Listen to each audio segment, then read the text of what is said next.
Tips 25 दिन में पैसा डबल।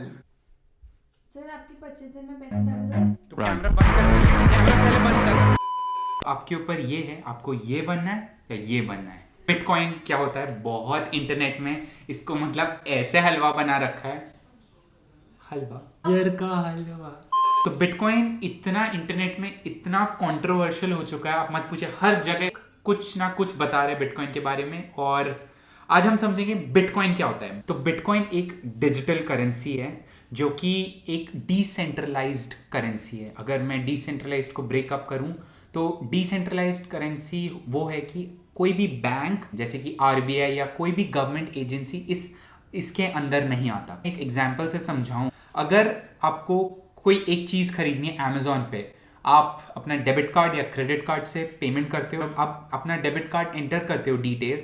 इस ट्रांजैक्शन में आपके बैंक को सब कुछ पता है आपके बारे में, और यही इंफॉर्मेशन जाता है आपके क्रेडिट कार्ड कंपनी के पास या डेबिट कार्ड कंपनी के पास या वीसा और मास्टर कार्ड के पास। उसके बाद वो फर्दर जाता है मर्चेंट के पास। तो इसमें बहुत सारी फीस कमीशंस होती हैं जो कि हमको नहीं पता।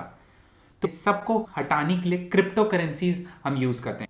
बिटकॉइन एक क्रिप्टो करेंसी है, क्रिप्टो करेंसी बहुत सारे हैं, तो बिटकॉइन एक वाइडली यूज्ड कह सकते हैं क्रिप्टो करेंसी है। फॉर एग्जांपल मैं समझाना चाहता हूं कि अगर हमको एक ट्रांजैक्शन करनी है, अगर एक छोटा ट्रांजैक्शन है तो फिर हम यूज करते हैं पेटीएम। अगर कुछ थोड़ा बड़ा ट्रांजैक्शन है हम यूज करते हैं आईएमपीएस या एनईएफटी। अगर किसी और कंट्रीज में पैसे भेजने हैं हमें, तब उनकी अलग फाइनेंशियल अलग रेगुलेशंस होंगी भेजने के लिए। तो एक ट्रांजैक्शन के लिए हम अलग अलग चीजें यूज कर रहे हैं। तो फिर इसी को कम करने के लिए ये सब एक ही प्लेटफॉर्म में हो, इसलिए बिटकॉइन को इंट्रोड्यूस करा गया है। और डेटा ये पेयर टू पेयर है, मतलब अगर मैं आपको पैसे भेज रहा हूं, ना किसी बैंक को पता है, ना किसी आरबीआई को पता है, ना किसी सेंट्रल गवर्नमेंट को पता है, या किसी को भी नहीं पता, बस मेरे को और आपको पता है कि ये ट्रांजैक्शन हुआ है। तो इसीलिए ये इनक्रिप्टेड है। अब हम जानते हैं कि ट्रांजैक्शन होता कैसे है। अगर मेरे को आपको पैसे भेजने हैं बिटकॉइन के थ्रू, तब मेरे पास अपना खुद का एक बिटकॉइन आईडी होगा और उसमें एक प्राइवेट की होगा। अगर मैं उस प्राइवेट की को डालूंगा तब जाके आपको वो पैसे आएंगे। जो बिटकॉइन माइनर्स होते हैं वो आपके और मेरे बीच में जो ट्रांजैक्शन हो उसको वेरीफाई करते हैं, तब जाके ट्रांजैक्शन कंप्लीट होती है। और उसकी एक कॉपी पब्लिकली एक जगह होती है जिसमें मेरा बिटकॉइन आईडी होगा और आपका होगा, और कितने बिटकॉइन माइनिंग होती है, बहुत सारे कंप्यूटर मैथमेटिकल प्रोग्राम्स होते हैं, उसमें रन करके ये ट्रांजैक्शन को वेरीफाई चेक किया जाता है। तो फिर ये इनक्रिप्टेड है, इसीलिए कह सकते हैं हम फ्यूचर है या क्या है पता नहीं, बट अभी के लिए हाँ ये इंटरेस्टिंग है। मेरा पर्सनल ओपिनियन अगर आप जानेंगे, मैं बिटकॉइन के बिहाइंड जो टेक्नोलॉजी है उसके ऊपर मैं ज्यादा फैसिनेटेड हूं। अब हम जानेंगे बिटकॉइन लीगल है या इलीगल है। बिटकॉइन पूरा तरीके से लीगल है।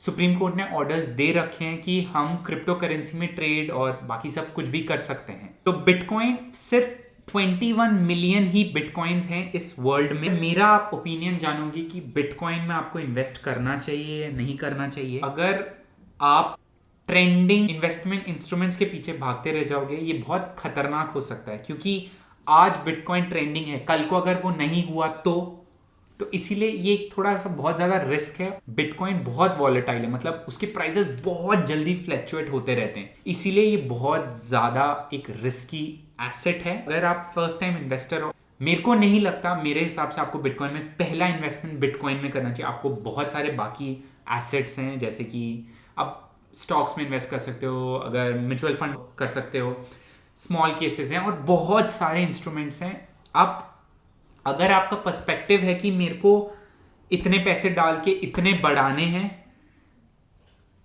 मैं नहीं सजेस्ट करता कि इस ऐसे चीज़ों में आपको इन्वेस्ट करना चाहिए।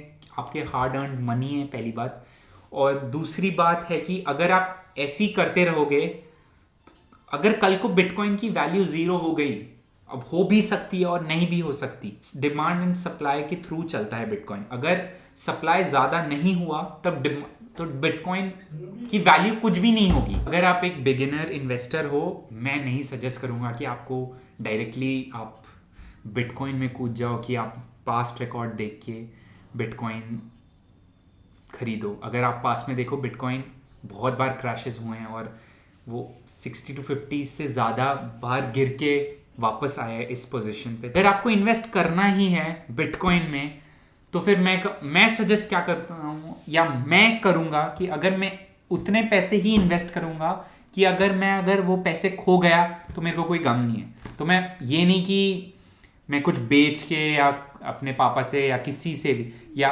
ये नहीं कि मैं किसी से उधार लेके इन्वेस्ट करूं, मैं तो ये बिल्कुल सजेस्ट नहीं करूंगा आपको। इवन आपको इन्वेस्टमेंट किसी से उधार से या से कैसे भी इन्वेस्ट नहीं करना चाहिए।